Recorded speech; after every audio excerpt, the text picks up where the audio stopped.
Alors on va choisir un peu le sujet dont on a parlé. Ce qu'on appelle aujourd'hui le mazal. Il y a beaucoup qui pensent que le mazal c'est le mariage, mais c'est aussi. Mais le mazal, c'est la chance. Être un homme chanceux. C'est ce qu'on appelle beaucoup dans les livres. On dit aujourd'hui avoir du mazal, ou celui-là il n'a pas de mazal. On va tout de suite rentrer un petit peu et essayer de comprendre qu'est-ce qu'on veut dire quand on dit mazal. Est-ce que le Ham Israël a le mazal? Est-ce qu'on n'a pas de mazal? Moi, par exemple, la semaine dernière, j'étais chez quelqu'un, il m'a dit « J'ai eu une semaine exceptionnelle ». Des fois, comme ça, on a un enchaînement de nouvelles. Il me dit « J'attendais la signature de mon appart ». Ça, c'est fait en dernière minute. En même temps, je reçois le crédit de celui que je rachète. Ma femme, elle a gagné une montre dans une tombola, une montre très chère. Tout dans la même semaine. Je sens une semaine chanceuse. Voilà. Donc, quand quelqu'un il te dit quelque chose comme ça, tu dis, c'est sympa. Il y a des semaines, ça existe. De la chance. Une bonne étoile ou ce qu'on appelle un mazal. J'ai eu un bon mazal. Quelqu'un d'autre m'a dit, voilà, vraiment, en 2 semaines, il a eu 3 clientes qui ont annulé les contrats avec lui. Mais chaque contrat annulé, c'était entre 50 000 et 150 000 euros. Il dit, à la place de traîner avec eux quelques années, mamache, et c'était les 3 d'un coup. Et vraiment, j'ai eu comme ça une bracha. Alors, il y a des moments comme ça dans la vie où on dit, c'est extraordinaire. Nous, aujourd'hui, on voulait rencontrer des gens. Je crois qu'on peut écrire une histoire. Comment, par hasard, on descend de l'ascenseur, on croise... Mais des choses inexplicables, inattendues. Et tu te dis des fois, il y a un mazal. Est-ce que cette notion de mazal existe? Si elle existe, on va aller la chercher. Comment faire pour avoir le maximum de chance? Bonsoir. Comment avoir le maximum de chance dans ce qu'on fait, que ce soit la parnassa, les enfants. Quelqu'un nous a dit, voilà, il voulait inscrire ses enfants à l'école.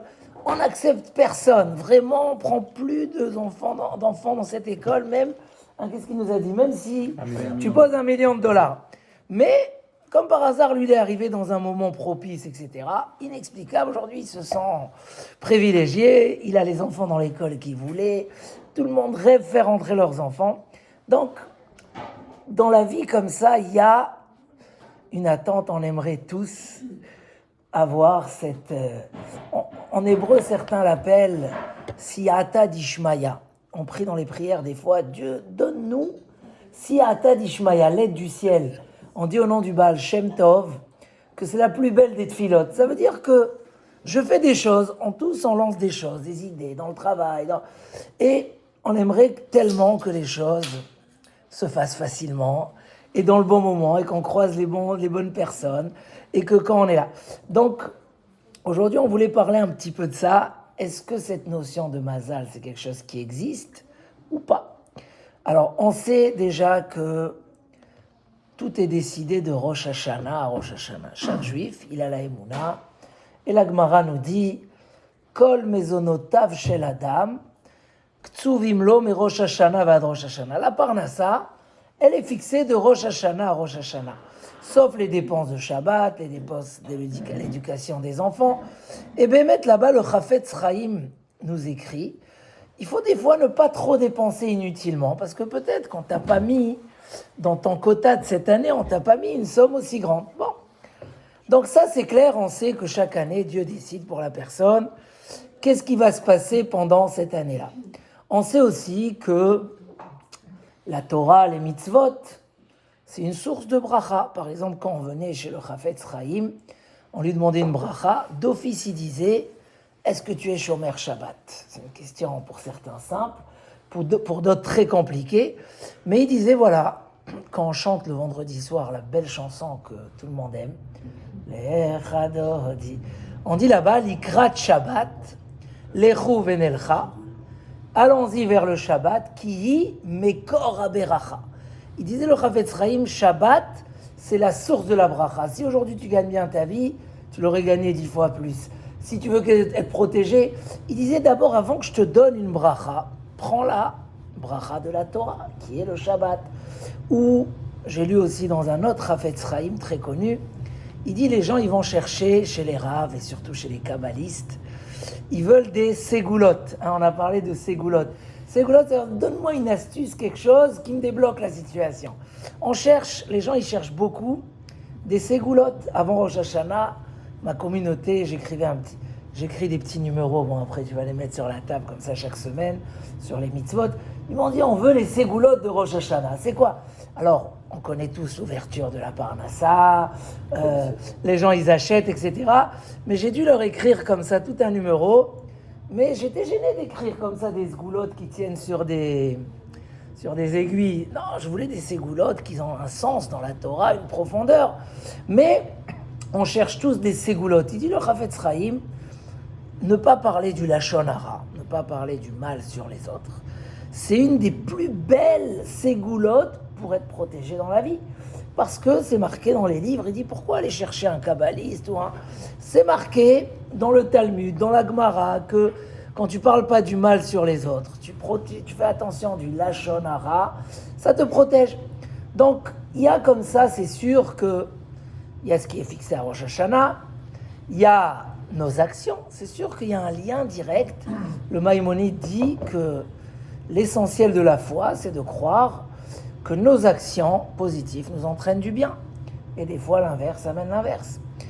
Mais malgré tout ça, au-delà de tout ça, on verra qu'il y a aussi comme ça ce qu'on appelle le mazal. Le mazal, ça veut dire indépendamment de tout ce qui est fixé à Rosh Hashanah et ce qui est fixé par nos actes. Il y a comme ça des moments, on dit par exemple que le mois de Hadar, c'est un mois où le mazal est bon. Si quelqu'un doit faire une affaire avec un goy, où il est en jugement, faut qu'il choisisse le mois de Hadar, où il y a Purim, ça arrive dans quelques mois, mais c'est marqué dans le Talmud et c'est ramené dans la Halacha. En revanche, le mois de Av, Tisha B'Av, là-bas, il ne faut pas avoir de jugement avec un goy parce que ça peut amener des histoires, c'est pas...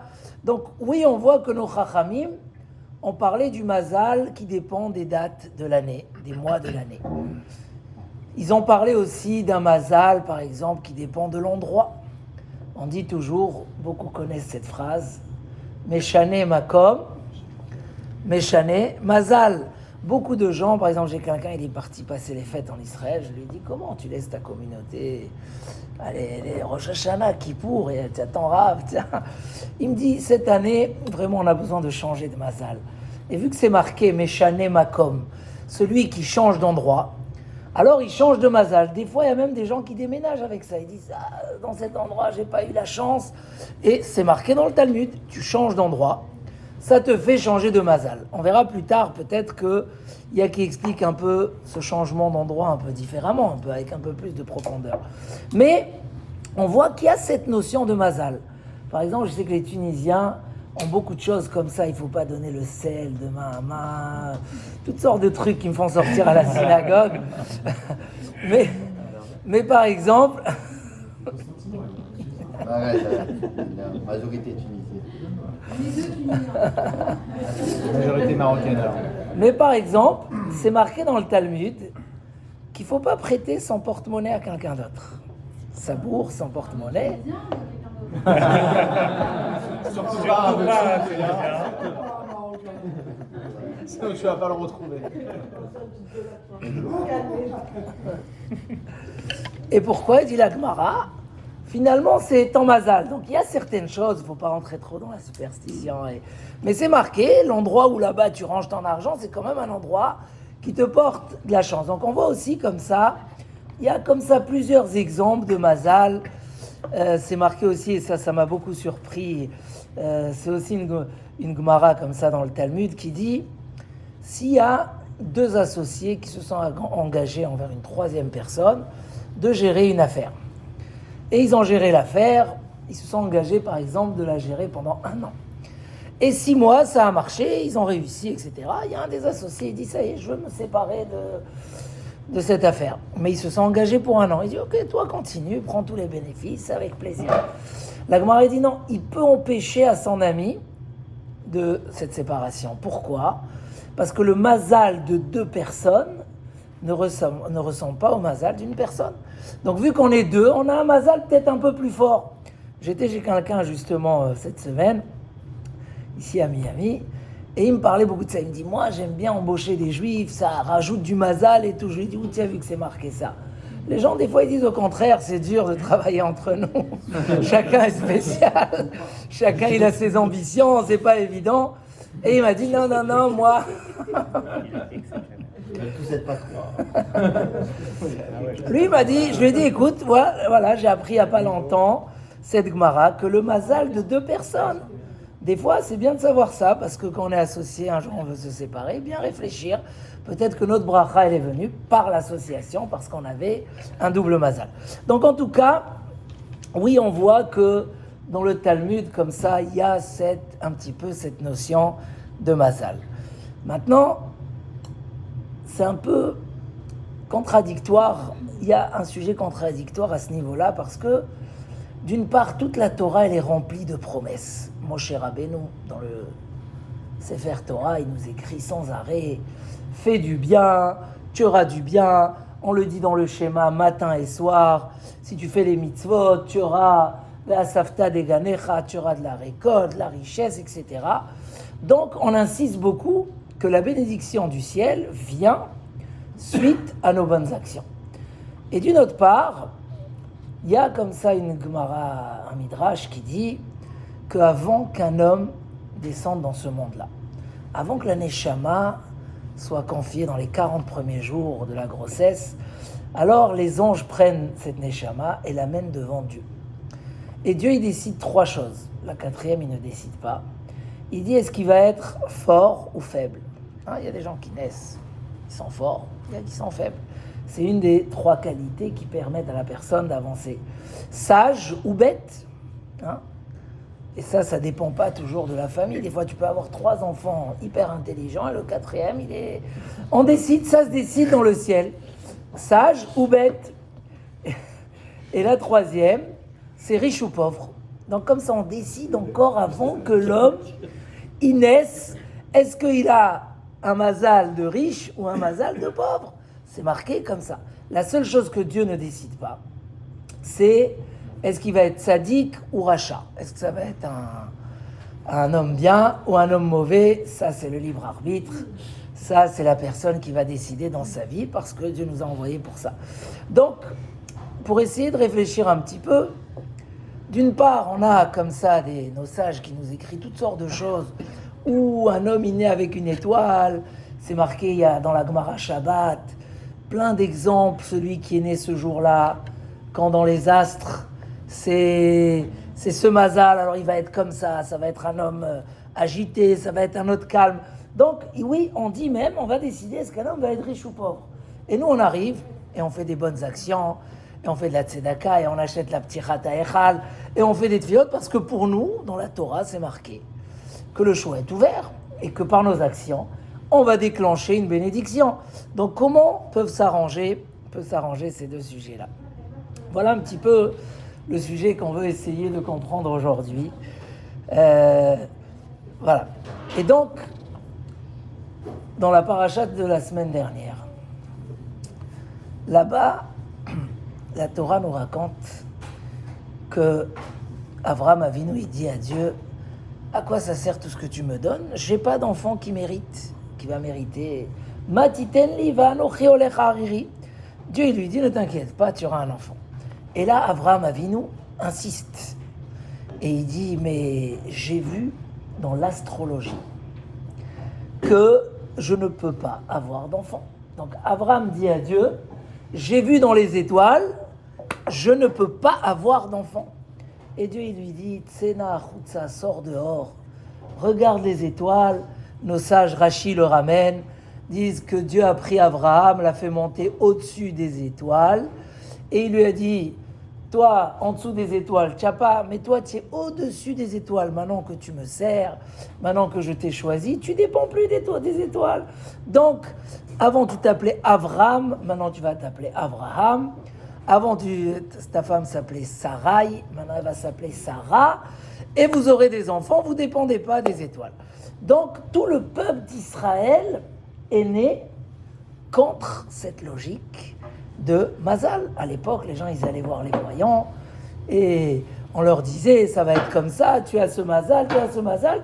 Et là, Dieu, il dit à Abraham Avinu, non, le peuple d'Israël va naître au-dessus du Mazal.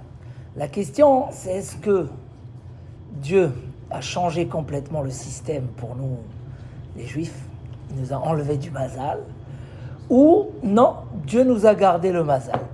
Donc ça, c'est une question intéressante. Ça va nous changer beaucoup, parce que si on est bloqué, alors bien sûr qu'on ne va pas continuer à faire tellement d'efforts, mais apparemment si on les fait, c'est qu'on n'est pas bloqué sous le Mazal.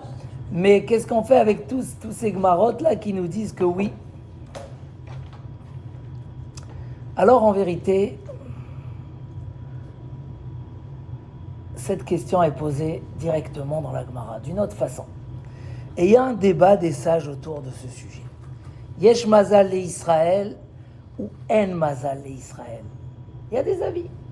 Et avant d'amener un petit peu les avis et voir qu'est-ce qu'on en pense de ça dans la Torah. D'abord, le Ramchal, Rabbi Moshe Chaim Lutzato, le Lutzato, nous explique c'est quoi ce mazal. Alors, c'est pas un sort qu'on a décidé à l'homme sans aucune raison. Par hasard, Dieu il a décidé que celui-là il va être riche, son frère il va être pauvre. Il n'y a pas de raison. Pourquoi? Il dit en fait, le monde a été créé avec un programme très précis. Il n'y a pas un homme qui ressemble à l'autre, d'une manière identique depuis la création du monde jusqu'aujourd'hui. Notre visage n'a pas existé une deuxième fois. Il y a des ressemblances, familiales, mais la Gemara a dit, de même que les visages ne sont pas les mêmes, les esprits, la sagesse n'est pas la même. Chacun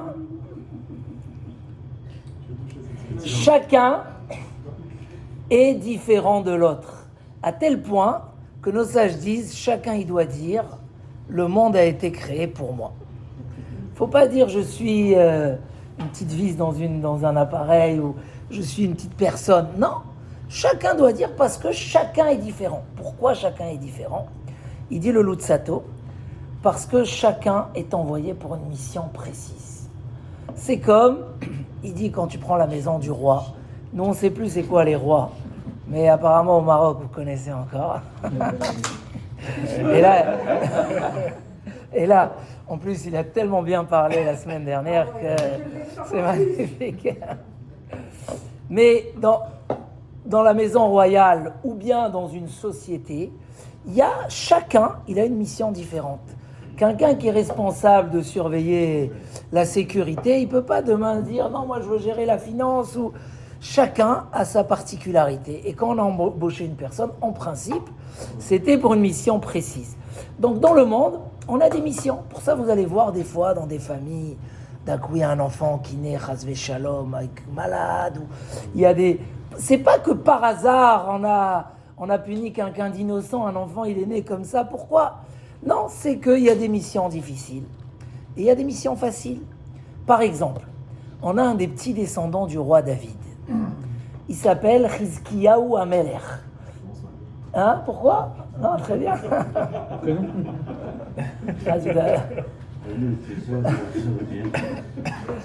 Ça commence mal. Il n'y aura que du bien dans ce cours. Chizkiyahu Amelech, par exemple, il ne voulait pas, lui, l'histoire raconte, c'est un petit-fils du roi David. Il a gagné des guerres extraordinaires. Tout Jérusalem était rempli de Torah dans son époque. Et malgré tout, il a eu 2 enfants très réchaïm.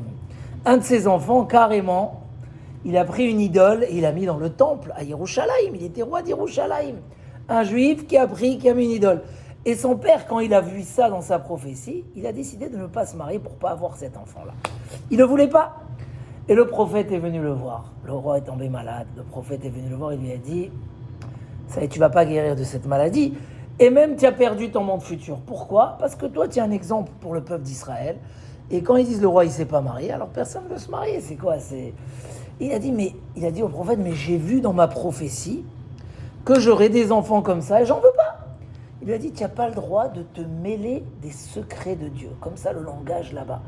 Qu'est-ce que tu t'intéresses des secrets de Dieu? Si Dieu, il a décidé que ça va être ça, tes enfants, tu dois le faire avec grandeur. Toi, tu vas bien les éduquer. Et si c'est au-delà de ton éducation, parce qu'il y a un message, c'est ta mission. Peut-être quand tu as choisi, toi, le plus grand sadique de l'époque, le roi qui a eu les plus grands miracles qui ont pu avoir dans le peuple d'Israël, c'est toi qu'on t'a choisi, parce que tu sais avoir une mission dure. Dans la société, il n'y a que toi qui sais faire cette chose-là. On est obligé de te demander de rester jusqu'à 10h du soir. Tu es le seul sur qui on peut compter. C'est un exemple comme... Et en fait, à la fin, il s'est marié, et il a réussi à annuler le décret, et il a eu ses enfants. Et c'était ça sa mission sur Terre. Lui, il était... Mais à la fin de sa vie, son fils, il a fait Teshuvah, Ménaché. Et à la fin de sa vie, son fils, il a quand même fait Teshuvah, etc., etc. Tout ça pour dire que quand on parle de Mazal, c'est beaucoup par rapport à la mission de l'homme. Comme ça explique le Rav Dessler. On a chacun sa mission. Chacun apporte autour de lui, dans sa famille, ses amis, dans ce qu'il fait. Chacun a un devoir d'apporter quelque chose. L'un par son sourire, l'autre par sa colère, l'autre par ses enfants. Et des fois, on a une grosse mission qui inclut plusieurs choses. Et le Mazal, c'est la mission. Et en fonction de la mission, le Mazal pourra changer. Pourquoi? Parce que, là j'arrive au débat, Yesh Mazal le Israël ou En Mazal le Israël. On a comme ça deux avis dans le Talmud. Rabbi Hanina, il dit Yesh Mazal le Israël. Il dit Rashi, Yesh Mazal, ça veut dire qu'on ne peut pas changer un destin par la prière ou par les bonnes actions. Comme ça écrit Rabbi Hanina. Il y a un deuxième qui pense comme lui, c'est Rava. Rava, il dit comme ça, moi j'avais 2 maîtres. Un, il s'appelait Rav Chasda, et un, il s'appelait Rabba. Et Rav Chasda, quand il priait, tout de suite, on lui répondait du ciel. Rav Chasda, il a eu une famille de 60 enfants et petits-enfants, évidemment. Il les a tous mariés dans le bonheur. Sa maison était toujours remplie de nourriture. Et Rabba, qui était autant tzaddik que lui, alors il avait autant de mérite. Et malheureusement, il priait, il n'y avait pas de réponse. Il faisait des brachot, ça ne marchait pas. Ses enfants, il a eu du mal à les marier. Et à sa maison, pour trouver du pain normal, c'était compliqué. De là, il veut dire, les enfants, la vie et la parnassa, ça ne dépend pas du mérite, ça dépend du mazal. Ça, c'est 2 avis dans la Gemara. Mais on a une dizaine d'avis qui pensent que non. En mazal les Israël. Noir sur blanc, le peuple d'Israël n'est pas soumis au mazal. Il dit Rashi, ça ne veut pas dire qu'on n'est pas soumis au mazal. Le mazal, c'est normal. Si le mazal, c'est la mission, chacun est né avec un destin, avec des capacités, avec des chances. Donc quoi, il a de la chance. Mais quoi? Quand il dit il n'y a pas de mazal, ça veut dire qu'on peut changer le mazal. Rashi écrit par des tfilotes, par des prières, et par de la tzedaka. Comme ça, les mots de Rashi. Il y a un mazal, mais on peut le changer. Donc, en mazal, on n'est pas soumis au mazal. Comme Abraham Avinu, quand il a prié à Dieu, Dieu lui a dit, bon, tu pries, tu veux un enfant, normalement, tu ne peux pas avoir. Dans ton destin, il n'y a pas d'enfant. Mais tu as prié, vas-y, toi. Donc, le peuple d'Israël est né avec, au-dessus du mazal, on n'est pas soumis au mazal. Et il y a même 2 raves qui sont assez connus dans le Talmud. Le premier, c'est Rabbi Akiva. Rabbi Akiva, qui ne connaît pas qui est Rabbi Akiva. Rabbi Akiva, il avait une fille. Et les astrologues lui ont dit que le jour de son mariage, elle va mourir. Rabbi Akiva a fait des tfilotes. Et le lendemain de son mariage, il vient, il tape à la porte pour voir si sa fille est en vie. Et là, elle lui dit, viens vite voir. Elle le reçoit, elle dit, regarde.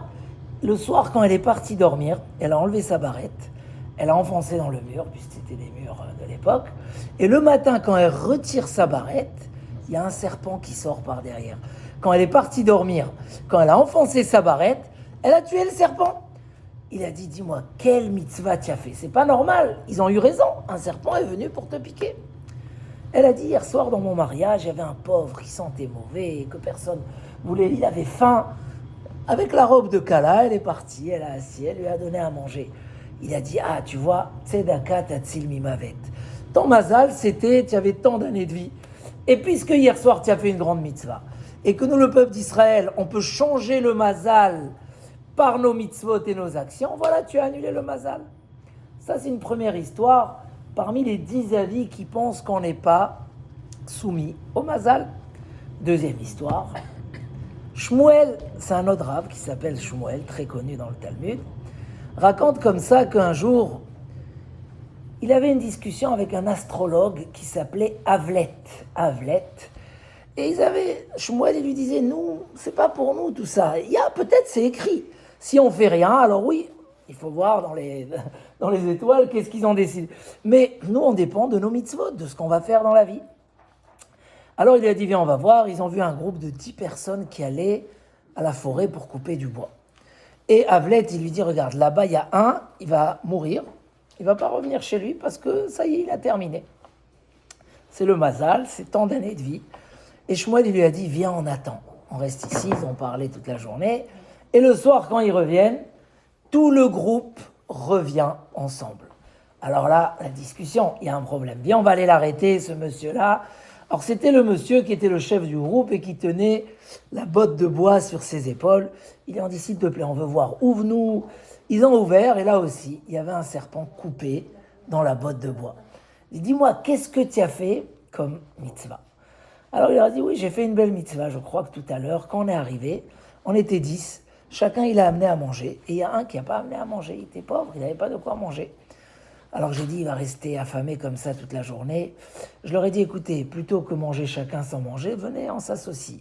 Donc j'ai pris le manger de tout le monde. Et j'ai resservi et chacun a pris un peu à manger. Comme ça, il n'a pas eu honte, il a eu de quoi manger. Alors là aussi, Shmuel, il a dit à Avlet, tu vois, tzedaka, tatzil, mimavet. Tu vois, mais il a fait une mitzvah, ça lui a changé le mazal. Et là, on arrive donc à la réponse et au vrai secret. Tosfot, il y a Rashi dans le Talmud et il y a Tosfot. C'est tous des Français. Rashi et ses petits-enfants. Tosfot, De Charenton. Et sans mentor. De trois. Tosfot écrit là-bas, en vérité, il n'y a pas de débat entre les deux avis. D'après tout le monde, on a le mazal. D'après tout le monde, on peut le changer. Sauf que ceux qui disent qu'on n'est pas soumis au mazal, eux pensent que avec de la prière, avec de la tzedaka, des bonnes actions, on peut le changer facilement. Ceux qui ont dit qu'on est soumis au mazal, ils ont besoin zechut gadol. C'est quoi zechut gadol? Un grand mérite pour le changer.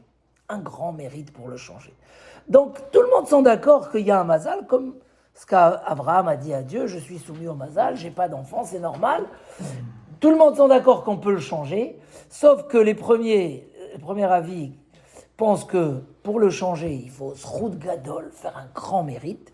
Et les autres, ils pensent que non, chaque juif qui fait bien la tfila, alors il pourrait changer sans mazal. Comme ça, Rashi explique, est-ce que yesh mazal ou en mazal? Écrit Tosfot, il y a des cas rares où on ne peut pas changer.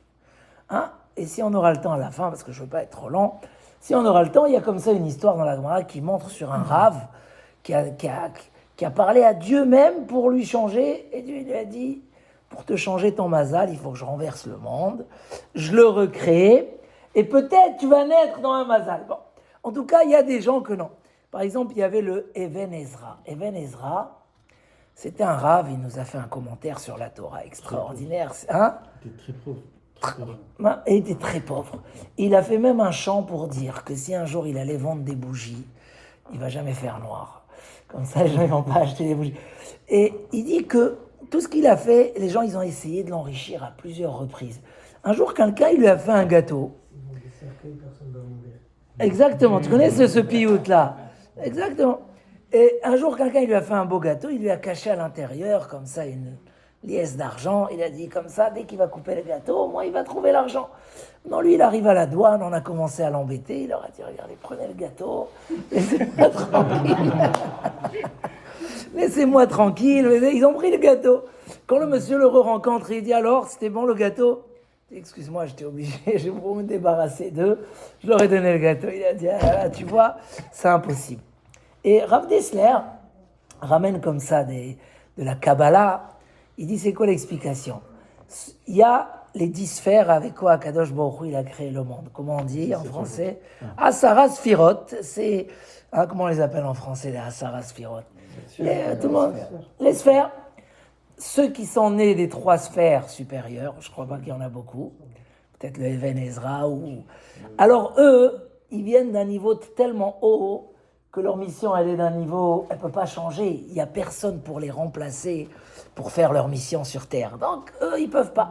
Mais tous ceux qui sont créés des 7 sphères du bas, et ça c'est la majorité du monde, alors, En Mazal et Israël, on pourrait changer le Mazal. Donc c'est très intéressant comme information, parce que des fois un homme il dit, moi j'ai pas de chance, ou ça, dans telle période j'étais chanceux, tout ce que je faisais ça marchait, aujourd'hui ça marche plus. Et est-ce qu'on peut, Béhémet, faire des choses pour que la parnassa marche mieux, pour que ce qu'on fait ça va mieux? Des fois des gens ils attendent une bracha pour des enfants, pour le mariage, qu'est-ce qu'on peut faire? Venez, on va essayer de réfléchir avec les éléments qu'on vient de ramener, que oui, ça peut se changer, pas rien que le Rosh Hashanah, pas rien que les mitzvot, mais globalement, être dans un bon mazal. C'est quoi les solutions pour changer? Et si on résume, on verra qu'il y a 3 solutions, peut-être que vous allez m'aider, on va réfléchir ensemble. Mais juste avant d'arriver à ça, Rav Dessler écrit la chose suivante. Puisque le mazal, c'est un petit peu la mission d'un homme. Donc on a donné à chacun sa mission, ses qualités, ses défauts. Et est-ce qu'il va réussir? Il va moins réussir? Il sera riche? Il sera pauvre? Il sera fort? Il sera faible? Donc puisqu'on lui a donné un petit peu tous ces outils, c'est pour faire de belles choses dans la vie. Donc évidemment, quand un homme veut améliorer son mazal, il faut d'abord savoir pourquoi je veux l'améliorer. C'est quoi? Et là je passe à un petit côté moral, on va dire, de Moussard, sur la vie. Des fois, il faut se poser la question pourquoi.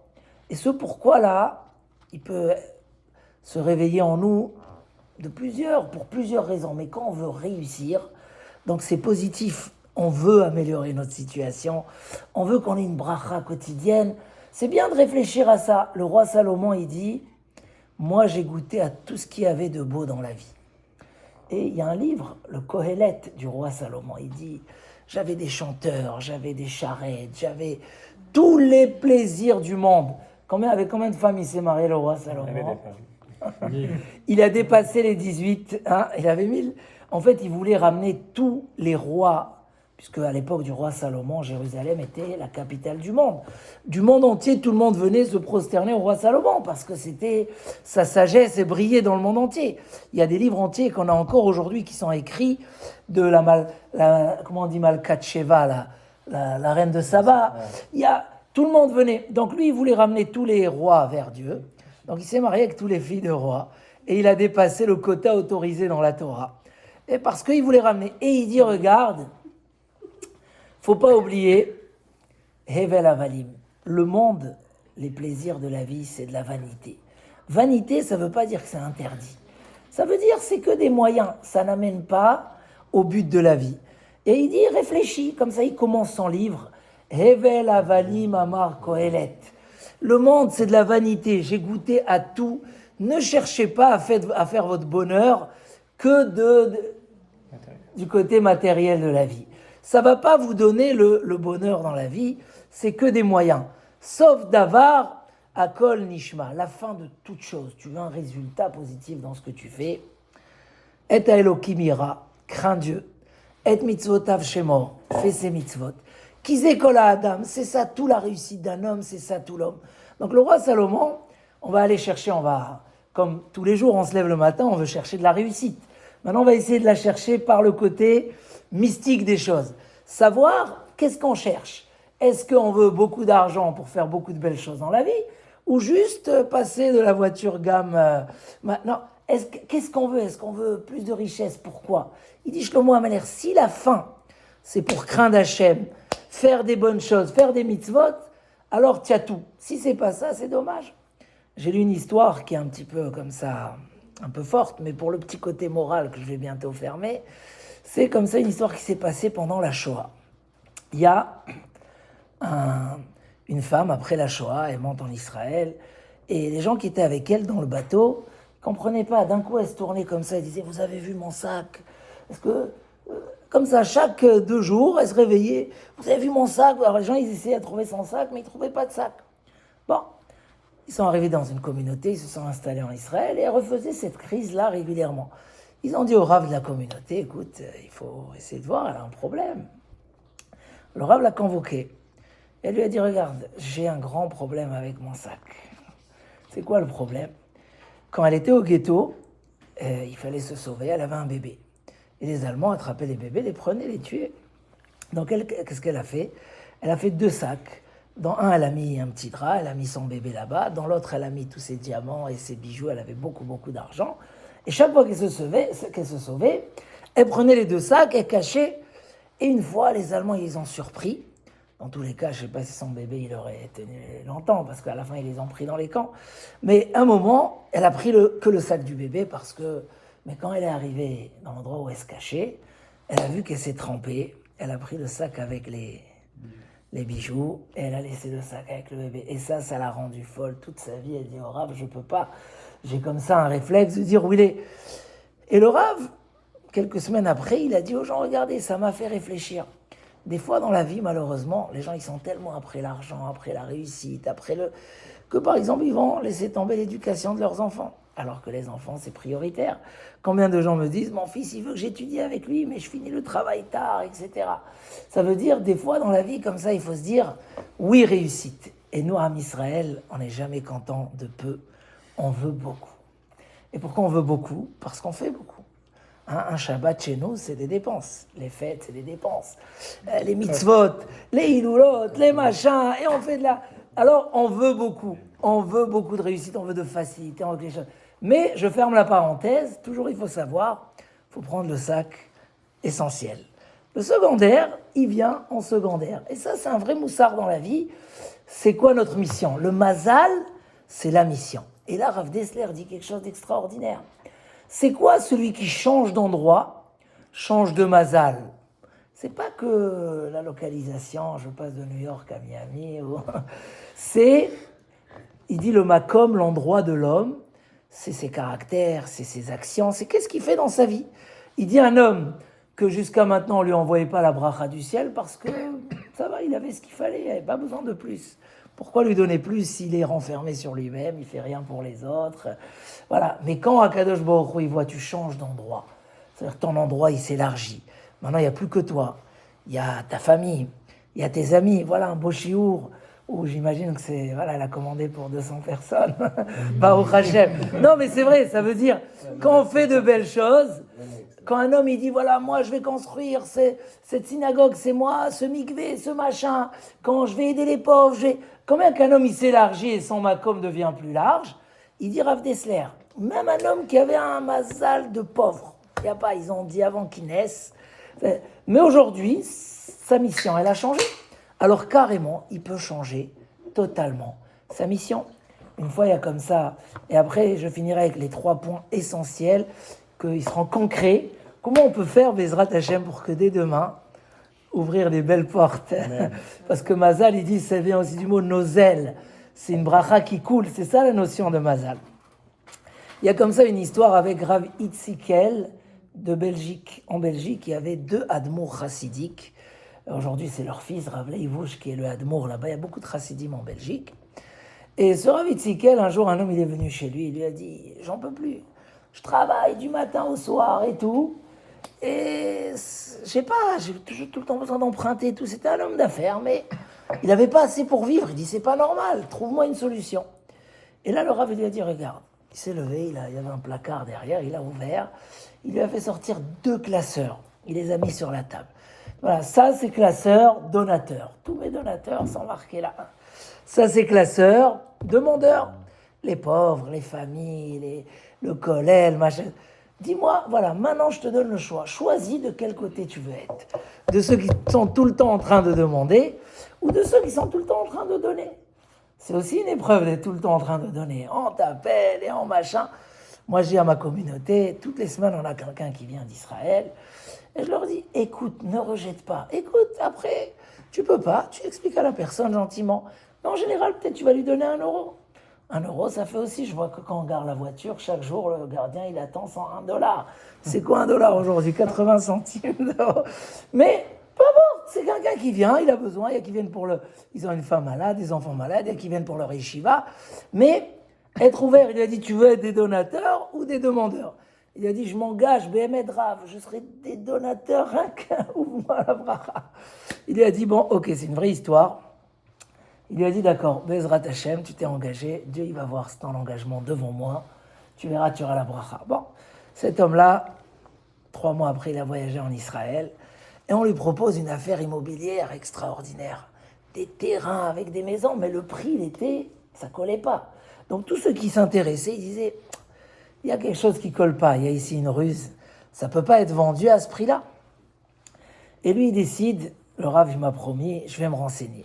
Il va, il cherche c'est qui le propriétaire et tout, il arrive à le trouver. Coup de chance, comme aujourd'hui, tu sors d'un ascenseur, tu rencontres la personne que tu as cherchée. Et il lui dit, écoute, dis-moi, c'est quoi la vérité? Pourquoi tu vends à ce prix-là alors que c'est pas normal? Il dit, la vérité, je suis marié avec une non-juive. Et j'ai pas envie que la terre d'Israël part. Voilà, j'ai fait une erreur, je me suis marié avec une non-juive. Mes enfants, ils sont pas juifs. Au moins, je commence à vieillir. Je veux pas que ces terrains aillent chez des goyim. Je veux pas faire une double faute. Donc j'ai décidé, je vends à un prix cassé, mais que ça soit un juif qui reprend ces terrains de la terre. C'est logique comme explication, non? Et l'autre, il a acheté, Baruch Hashem, il s'est enrichi. Depuis ce jour-là, il manquait plus de rien et il faisait partie du classeur. Pas forcément en Belgique, mais partout où il était, il faisait partie du classeur de ceux qui donnaient. Donc, dans ce qu'on a étudié là, peut-être je résume un petit peu avant qu'on arrive aux 3 solutions qui ne seront pas très longues, mais que je conseille à chacun. Donc nous, on a amené un petit peu les questions. Une fois, on voit que ça dépend des actions. Une fois, on voit que ça dépend du mazal. L'homme est né avec le mazal. On a ramené la discussion dans la Gemara entre ceux qui disent Yesh mazal, en mazal et Israël. On a amené l'histoire de Avraham Avinu, que lui dit à Dieu, mais je suis sous le mazal. Et Dieu lui dit non, tu es au-dessus du mazal. Et on a fini par cette explication du Rav Dessler que le mazal, c'est la mission d'un homme. C'est les outils, les moyens qu'il a besoin pour faire sa mission et que chacun a une mission. Et donc on a ramené Rashi et Tosfot qu'il n'y a pas de débat. Tout le monde sont d'accord que oui, il y a les astres, il y a le mazal, comme on a dit au début du cours. Ta bourse, tu ne la prêtes pas à quelqu'un. Si vous êtes associé, il y a peut-être plus de mazal. Tout ce qu'on a ramené au début comme Marot qui disent il y a des périodes où il y a du mazal. Oui, c'est vrai. Mais on ne dépend pas de ça. On peut changer. Pour Rabbi Hanina et Rabbi Yochanan, il faut un grand mérite. Essayons de comprendre c'est quoi ce grand mérite. Ça veut dire quoi un grand mérite? Et selon Rashi, c'est la prière et la tzedaka. C'est quoi exactement donc ces 3 solutions qui ont été citées pour changer le mazal? Il y a une chose essentielle et 2 choses qui sont des mérites. Rashi, il a dit la tfila et la tzedaka. Et c'est très logique. La tefila, il y a énormément d'histoires dans le Talmud qui ramènent qu'un homme par la tefila, il peut tout changer. La tefila, c'est prier à Dieu. Mais prier, dans ces derniers cours que j'ai fait sur la tefila à Saint-Mandé, je leur ai amené mon exemple personnel. Je suis revenu des vacances, on a passé des super vacances dans le sud, et j'arrive, donc c'était les slichot, le mois de Elul, et j'ai 2 choses qui m'embêtent énormément.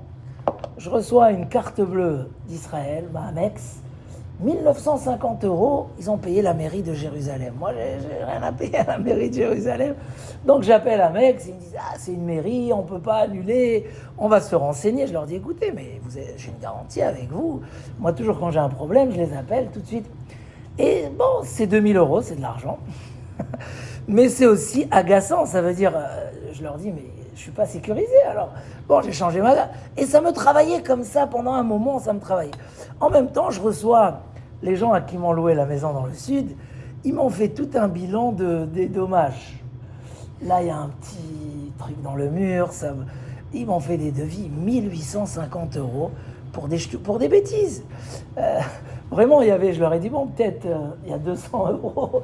Mais c'est pas normal. Dans le mur extérieur, il y a un petit morceau qui s'est épluché. On a fait un devis, c'est 500 €. Et ça commence, la dispute. Et ils ont gardé mon chèque de caution. Deux choses. Et Shabbat, je lis une histoire comme ça de quelqu'un qui dit, lui, il voulait faire entrer son fils dans une école en Israël.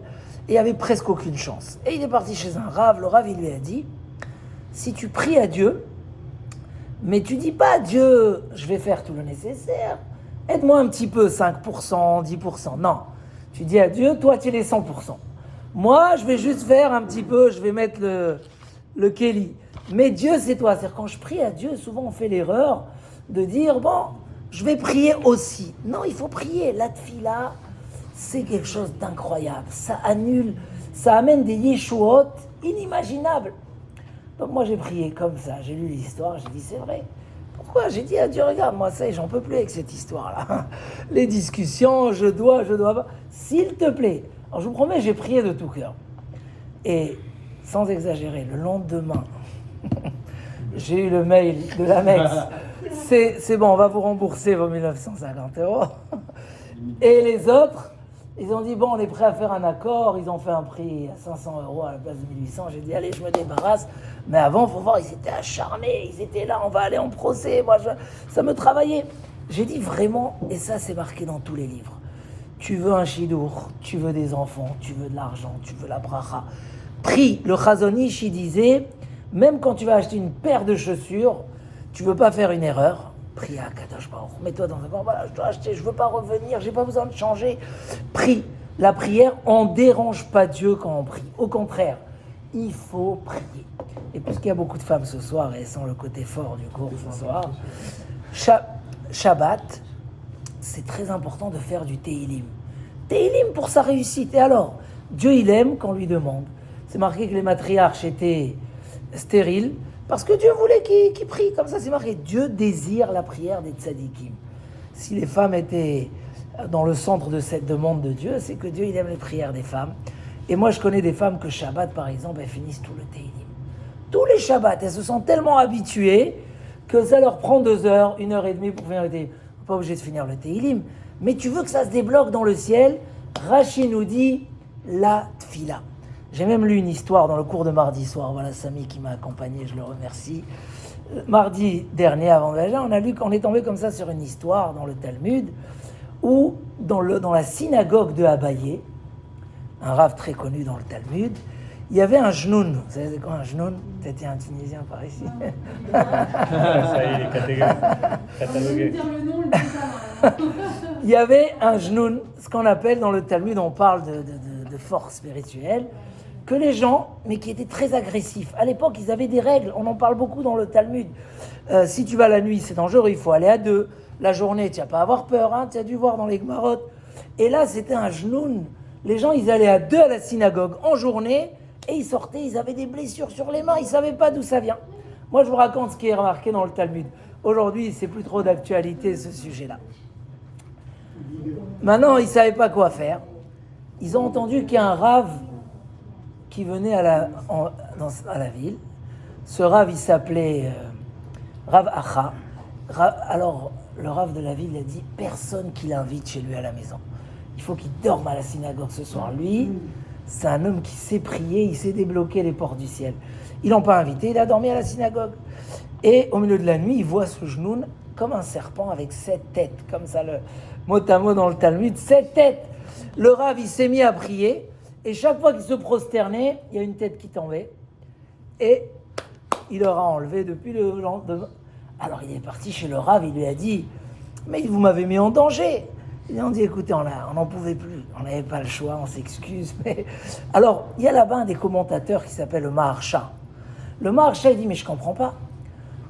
C'est marqué que quand on fait un miracle à une personne, ça lui réduit de ses mérites. Alors, ok, c'est gentil, ils ont compté sur lui, mais il a eu un miracle. et peut-être qu'il a perdu 10 années de mérite dans le ciel. Il dit le Maharsha, quelque chose d'extraordinaire. Les miracles qu'on déclenche par la prière, c'est pas compté dans le camp de nos mitzvot. Ça réduit pas. C'est gratuit. Ce qui vient par la prière c'est quelque chose d'extraordinaire. Dès demain, je vous dis, voilà, vous voulez la bracha, vous voulez la prier. Rachid écrit explicitement. Tu pries. Il y a même, j'ai lu ce Shabbat, un sforno, mais je ne vais pas être trop long parce que je veux parler des trois solutions, on va dire, pour ouvrir, débloquer les sources. La première, c'est la tefila. J'ai lu ce Shabbat que le sforno, c'était un médecin en Espagne qui a commenté la Torah, il dit que Sarah, elle a rigolé quand les anges sont venus lui dire qu'elle aura un enfant. Hein, elle n'avait pas d'enfant. Et Dieu lui a... Il a 93 ans. Oui, à 93 ans. Et Dieu lui a reproché. Il a dit à Abraham, Lama zetzachaka Sarah, pourquoi elle a rigolé? Elle a dit, alors il dit tout simplement, elle a pensé que c'était des Arabes qui viennent lui annoncer qu'elle aura un bébé. Elle n'est pas obligée de croire. Elle ne savait pas que c'était Dieu, que c'était les anges. Il dit parce qu'elle savait qu'elle peut changer sa situation que par un prophète qui va lui annoncer ça, ou par sa prière. Et elle savait qu'elle n'a pas prié spécialement à ce moment-là comme il fallait. C'est-à-dire à tel point que pour elle, c'était... elle n'acceptait pas qu'elle aura ce miracle. Mais elle savait que si elle priait vraiment bien, elle pourrait l'avoir. Et je vais terminer avec cet exemple. Un changement de mazal qui est très fort dans la Torah, c'est Léa. On a deux matriarches qui ont marqué Rachel et Léa. C'était les deux femmes de Yaakov Avinu. Et normalement, comme ça écrit le Zohar HaKadosh, dans le ciel, c'était décrété que Yaakov se marie avec Rachel et Ésaü se marie avec Léa. Et comment ça a changé? Léa, elle a appris que Esav, c'est un brigand.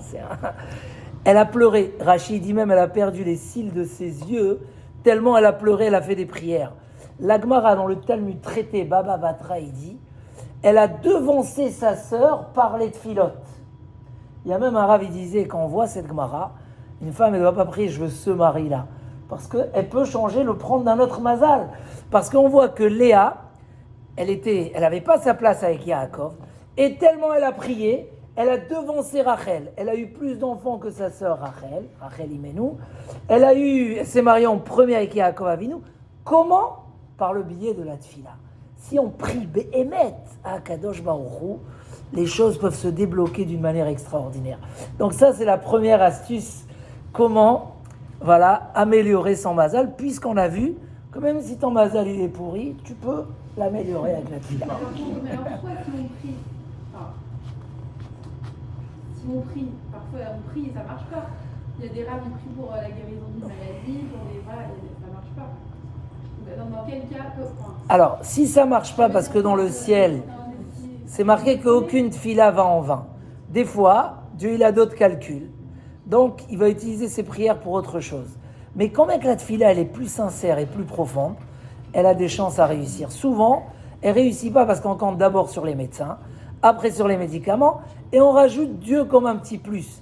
Mais si on prie Belev Shalem, du fond du cœur, ça marche. Et sur ça, rien que ça, on peut faire un cours de 3 heures.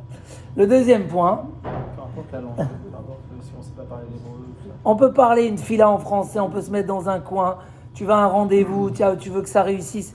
Et je vous dis, l'expérience, elle est énorme. Ici à Miami, c'est facile de se garer, mais à Paris, quand on va dans certains secteurs, moi, par l'expérience, et je ne suis pas le seul, quand tu sors de chez toi, et d'avance, tu as dit, Akadosh Baruch Hu, j'arrive, s'il te plaît. Tu peux des fois tourner, vous connaissez, ça m'est arrivé de tourner 3/4 d'heure, tu ne trouves pas, il n'y a pas. Tu pries en sortant, tu as la place, tout de suite. Tu pries en arrivant, ça ne marche pas aussi bien. Surtout avant Peut-être, Surtout avant Shabbat. Quand on prie en sortant, ça marche à 100%. Ça, c'est l'astuce. Ouais. Ça, c'est l'astuce de la tfila. Le deuxième, c'est l'astuce du chesed, de la bonté, de la tzedaka. Ça, on a déjà parlé. Celui-là, il est énorme. On a raconté l'histoire de Havlet avec celui qui est parti couper du bois. On a raconté l'histoire de la fille de Rabbi Akiva. C'était noir sur blanc, elle devait chasver shalom. Et quand même, par la tzedaka, le Maharal de Prague écrit, c'est spécial par rapport aux autres mitzvot. Quand tu aides les autres, chesed, c'est pas forcément aider les pauvres. Tzedaka, c'est pour les pauvres. Chesed, c'est aider son prochain. Il peut être riche, il peut être plus fort que toi, il peut être... C'est chesed, c'est avec son argent, avec son corps, avec ses efforts. C'est pas lié à un besoin d'un malheureux. Voilà. Et ça, il dit le Maharal de Prague, c'est mesure contre mesure. Il n'y a rien à faire. Dans le ciel, ils ne peuvent pas contre ça. Tu as levé les valises d'une personne, le jour où tu as besoin, tu as du crédit. En fait, on a du crédit. Vous savez, par exemple, ceux qui travaillent en finance, on va expliquer, il y a des comment on appelle ça, des commissions, où tu peux recevoir que en décalé l'année d'après, ou etc. Ils sont des bonus, voilà. Et les bonus, ils sont là. Un jour, tu as vraiment besoin, tu peux aller le débloquer. Un jour, tu pars de la société, tu peux le débloquer. Le chesed, c'est un crédit bonus inimaginable. Inimaginable. Il dit le Maharal, pourquoi? Tu as fait, on fait avec toi. On peut pas. Un homme, il veut être protégé. Des fois, on ne sait pas, les enfants à l'école, il s'est cogné sur le... Tu veux être protégé. Et il ramène 10 histoires dans la Gemara où on voit qu'ils ont dit dans le ciel, ah, lui, il est gentil avec les gens. Il y a une histoire comme ça dans la Gemara, un homme qui était en train de partir de ce monde après une maladie. Et d'un coup, il a revu, il est retourné à la vie. Tout le monde, ils n'ont rien compris. Ils avaient honte même de le voir. Et il leur a dit, vous inquiétez pas, j'étais en train de partir. Mais dans le ciel, ils ont dit, cet homme-là, il pardonne à tout le monde. Il est gentil avec tout le monde. Un homme comme ça, il faut qu'il reste encore. Et ils lui ont rajouté des années de vie. Ça, c'est Gemara, traité Ta'anit. Noir sur blanc, l'histoire, elle est marquée. Donner. Celui qui donne, hein, il y a le chant là, Dieu vous le rendra. C'est 100%, c'est 100%, il dit, c'est constaté. Ça, c'est un changement de mazal à un niveau incroyable. Fais du chesed avec les gens. Sois là. Parce que des fois, on peut rester un mois sans faire un chesed. Abraham Avinu, quand il faisait chaud dehors et personne n'était là, il est parti chercher les invités. Il ne pouvait pas rester sans invités. On l'a lu la paracha de la semaine dernière. Il avait besoin de donner. Donner pour donner sans intérêt, c'est un retour garanti. Et vous verrez tout le temps ceux qui respectent leurs parents. Ils essaient de leur faire plaisir régulièrement. S'occuper de ceux qui donnent autour de ceux qui sont toujours là pour amener. À la fin, quand ils ont besoin, il y a un retour naturel. Mesure contre mesure. Il dit le Maharal, ce que tu sèmes, tu récupères. Je ne vais pas être lent, donc, parce que sinon j'aurais ramené. Il dit même Abraham Avinu, je vais le rajouter quand même. Il a donné... Encore quelques... Il dit Abraham Avinu, il a donné de la viande, du pain, quoi encore? Du vin? Non, pas du vin. Du pain, de la viande, du beurre, tout ce qu'il a donné au Bnéis. D'abord il a donné le beurre, après la viande, et tout ce qu'il a donné, Dieu il lui a donné. Mais l'eau, il n'a pas donné lui-même. Il a envoyé quelqu'un pour leur donner à boire. Donc dans le désert, on a reçu l'eau, pas direct de Dieu, c'est pas tombé du ciel, la source elle est pas... Il fallait que Moshe Rabbeinu aille taper le rocher, ça a entraîné beaucoup d'histoires. Pourquoi? Parce que le mérite il était par un envoyé. Tu as donné par un envoyé, on donne par un envoyé. Il dit le Maharal, mais je comprends pas, Abraham Avinu ne pouvait pas tenir la viande, le machin, il avait besoin d'un envoyé. Il dit le Maharal, oui mais c'est comme ça. Dans le chesed, il y a la récompense de la mitzvah, mais il y a le mesure contre mesure, c'est autre chose. Et dans le mesure contre mesure, ce que tu as semé, ça pousse. Tu as donné aux autres le jour où tu veux. Tzedaka tatzil mimavet. Tu veux être de ceux qui donnent, tu as le retour. Et ça, c'est incroyable. Des fois, je dis à des gens, souvent c'est des donateurs, je leur dis des fois avec un bouton, un bon contrat, c'est vrai, des fois on est tombé sur la bonne affaire, la bonne maison. On a gagné en un coup. Je lui dis, toi tu fais maintenant des calculs avec Dieu, je peux pas. Donne, tu verras. Après tu vas appuyer un bouton et à la place que ça tombe quelques pièces. Voilà, ça c'est le chesed. Ça c'est la deuxième chose qui débloque. Et pour terminer, globalement, ce que nous explique le Rav Dessler qui parle beaucoup du Mazal, globalement, c'est qu'un homme essaye que son projet de vie soit plus dans l'action, dans le spirituel, dans le chesed. Parce que combien que notre mission, on sait notre mission, c'est de servir Dieu, c'est de faire du chesed avec les gens, c'est de faire des bonnes actions. combien que tu essayes de t'approcher de la religion? Et là, je dis quelque chose de très fort. Parce qu'il y a un certain moment dans la vie où on veut se rapprocher. Et après, vu qu'on ne l'a pas fait pendant 10 ans, on dit, est-ce que je commence pas? Moi, j'essaie, il y a beaucoup de gens à Paris, je leur ai fait faire Shabbat. J'ai vu, je suis arrivé chez eux, ils étaient prêts. Il fallait juste pousser, leur expliquer c'est quoi la plata, c'est quoi le kumkum, comment tu commences, ne brusque pas ta femme, d'abord commence-toi, dis-lui qu'elle est associée avec toi dans le mérite, mais qu'elle te laisse le faire. Et au fur et à mesure, et je reçois, Baruch Hashem, grâce à Dieu, moi je suis Shomer Shabbat. C'est des choses que des fois on a envie de faire. D'une manière générale, combien qu'un homme fait des efforts, parce que pour ceux qui l'ont eu facilement, peut-être ça ne rentre pas dans l'élargissement de leur mission. Mais pour quelqu'un qui ne l'a pas fait, nos sages disent, celui qui fait teshuva, il est plus grand qu'un tzaddik gamour. Le fait que tu as fait tout simplement, Dieu il voit, il dit, mais maintenant, vous savez, c'est plus la même chose. Il faut que je lui donne, il ne travaille pas Shabbat, maintenant il fait ci, maintenant il fait ça. Maintenant il mange cachère, ça coûte plus cher. Maintenant il fait des cours chez lui, il fait du chesed, il s'occupe des autres, on est sûr. Comment il nous a dit quelqu'un l'autre jour, c'était, il dit, c'était quoi sa question? Pourquoi Dieu... Non, mais il a dit, nous on veut tellement faire, tellement donner. Ah oui. Comment il avait dit? Pourquoi Dieu ne nous donne pas pour qu'on fasse plus? Je lui ai dit, mais si tu es dans cette ambition, tu verras. Du jour au lendemain, le jour où ça va être décidé, ça va venir. Quand un homme, il est comme ça. Donc, d'une manière générale, notre mazal, c'est notre mission. C'est qu'est-ce qu'on a envie de faire de notre vie. Et en fonction de ça, donc, surtout quand on est mature et on arrive à un certain âge, c'est là le moment des bonnes décisions. Qu'est-ce qu'on veut faire? Et si on a ces deux aspects-là, l'action et le service d'Hachem, Bevadaï qu'avec ça, on peut avoir un mazal extraordinaire. Évidemment, et j'ai terminé avec ce dernier chapitre, on a notre devoir à faire, il faut travailler, c'est marqué qu'ils ont demandé comme ça à Rabbi Yoshua ben Levi. Dans le dernier traité du Talmud, ils ont demandé à Rabbi Yoshua ben Levi, qu'est-ce qu'un homme peut faire pour s'enrichir? Comme ça, ils lui ont posé. Et la Gemara dit, il faut qu'il travaille. Yarbe bisrora, il faut faire beaucoup de business. Vous imaginez un rave de l'époque du Talmud, il dit à ses élèves, il aurait dû répondre, non, Yarbe bisrora, il ne faut pas qu'ils soient un endormi, comme tu as dit tout à l'heure. Il faut se lever, il faut travailler. Dieu, il n'aime pas les gens qui font rien dans leur vie. Ou berachecha bechol maaseh yadecha, il te bénit. Donc il faut bouger. Le rave, il répond, il faut bouger. On dit oui, mais il y a beaucoup qui essayent de bouger, ça ne marche pas, ils n'ont pas la bracha. Il dit oui, il faut prier à celui que la richesse est à lui. Alors pourquoi tu nous as répondu notre réponse au départ? Il faut les deux. Toi, tu dois faire tes efforts. Évidemment, si tu ne fais pas, peut-être que tu mets la bracha, elle tombe sur une assiette à l'envers, elle n'arrive pas à la bonne destination. On doit faire ce qu'on peut faire, mais autour de ça, mettre du mérite, comme il a dit Tosfot, un grand mérite, par des actions, par des efforts qu'on fait pour les autres, pour Akadosh Baruch Hu, on pourra avoir Bezrat Hashem, le plus beau des mazal, et gratuitement, si on prie Akadosh Baruch Hu, il nous ouvre des portes, alors que chacun, Bezrat Hashem, Dieu lui envoie ce qu'il souhaite, ce qu'il rêve, et dans l'abondance et la facilité, parce que c'est ça un bon mazal, Bezrat Hashem.